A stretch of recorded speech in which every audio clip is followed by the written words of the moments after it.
Bradbury Thompson was born and raised in Topeka, Kansas, where he developed an early love of books and their design. He graduated from Washburn College in 1934 with a bachelor's degree in economics.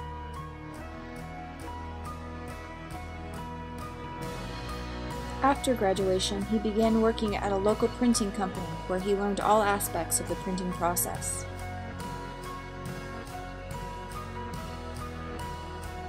In 1938, he moved to New York City and began designing for Westvaco Inspirations, a publication issued by the West Virginia Pulp and Paper Corporation to show typography, artwork, photography, and other graphic inventiveness printed on paper manufactured at its mills. Thompson's work was seen by over 35,000 designers, printers, teachers, and students worldwide with each issue. He would go on to design the contents and covers of over 60 issues from 1939 to 1962. In the 1930s, modernism, with its clean lines and minimalist aesthetic, was beginning to take over the design world.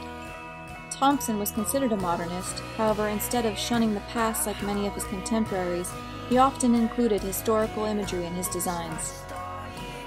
Working with a limited budget, he used materials available to him in new and unusual ways, inspiring a generation of designers and printers to push the limitations of page and process. He experimented with color, movement, and form, and became a master of color overprinting. He expanded the relationship between type and photography and integrated the classic with the modern. During World War II, Thompson art-directed several war publications such as Victory and USA. After that, he would go on to art-direct other publications such as Mademoiselle, the Smithsonian, and Art News. While at Mademoiselle, he hired then relatively unknown artist Andy Warhol to create fashion illustrations for the magazine.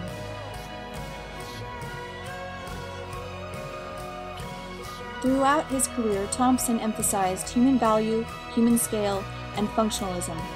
This was exercised clearly through his design of Alphabet 26 and Mono Alphabet, which were created in response to his young son's struggle while learning to read. It condenses the alphabet to the most functional symbols for both upper and lower case.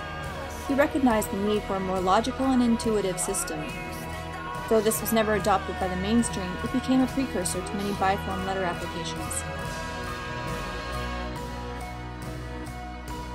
In 1969, Thompson took on the most monumental and innovative reassessment of Bible typography since Gutenberg's own edition in 1455. Thompson focused on typeface and the cadence of modern speech to design a clearer, more readable text. He also added master artwork for interest and pacing. In 1979, his redesign was completed, 10 years after he began.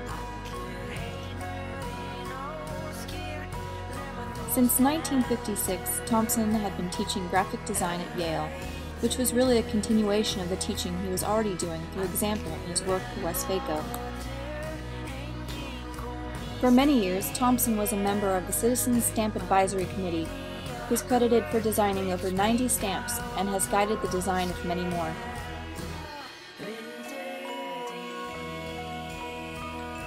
In 1980, he wrote The Art of Graphic Design, and since then has continued designing for companies such as Ford, Pitney Bowes, and Time Life, among others. With a degree in economics, Bradbury Thompson understood the world of commerce and the imperatives of communication. This, paired with an endless curiosity, allowed him to not only make the world a more beautiful place, but one that is more easily understood.